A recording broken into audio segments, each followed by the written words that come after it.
Hello everyone and welcome to Catherine's Kitchen. Today we will be making palori. I will also be showing you how to make the tamarind sauce that goes with your palori.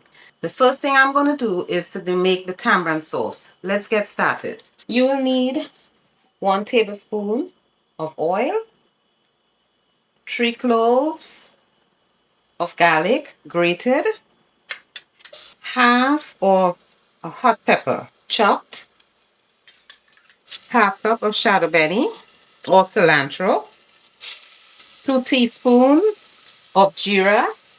You're going to saute this just for a little and you're going to add 1 cup of tamarind. To the tamarind, you're going to add 3 cups of water. Now to this, you're going to add 1 cup of brown sugar and approximately 2 teaspoons of salt. You're going to stir this.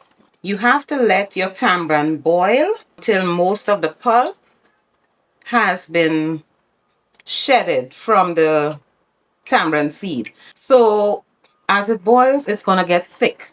If it's too thick, you can add more water and you adjust your salt to suit. So just remember that when it has boiled down, if it's the thickness that you would like to serve your palori, you leave it as is. Make sure you taste it, that it has enough salt. If it's not, you can add more water to it. Okay? Okay guys, so now we are going to make our palori. So you will need 2 cups of flour,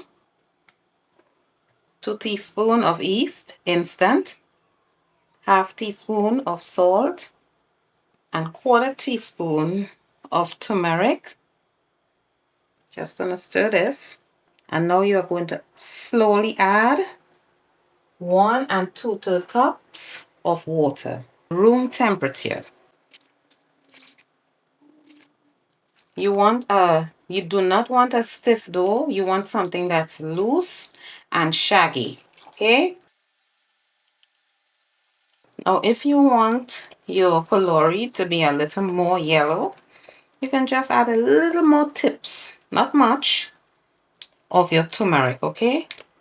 Just a little bit more.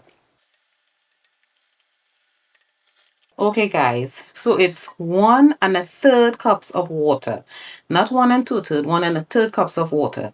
And this is the consistency that you are looking for your palori. So you're going to leave it to rise for approximately half an hour until it is doubled, and then we are going to start to fry. Okay, guys, so this is how your palori mixture will look. You see it has already risen, it's doubled in size. Now you are going to heat approximately 3 to 4 cups of oil in a deep pot, and we are going to fry our palori. So you can fry your palori, make sure you wash your hands, and you are going to dip your hand in the batter and drop it in little round balls into the hot oil. Or you can use a spoon and the same process, but it's easier with your hands. So let's get started. As you can see, they are puffed up, so you're going to fry them till they are nice golden color. Just let them float in the oil and it's going to fry. Okay guys, so you fry this now for like 10 to 12 minutes. And as you can see, it's puffed up. It has this hollow sound. And now you remove it from the hot oil and you put it to drain on paper towels. And you do your next batch. So okay guys, so you're going to boil this for approximately half an hour. When it has reduced, you're going to taste. If it's too thick, you're going to thin it by adding a little more water. Now what I'm going to tell you guys is sauteing your hot pepper will cause you to cough and sneeze. So you do not have to do that. You do not have to saute your hot pepper. You can saute everything else.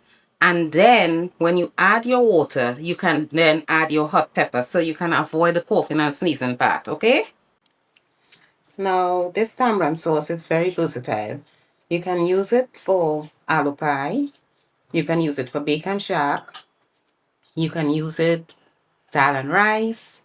Anything of that nature that needs a little bit of dipping sauce, you can use this.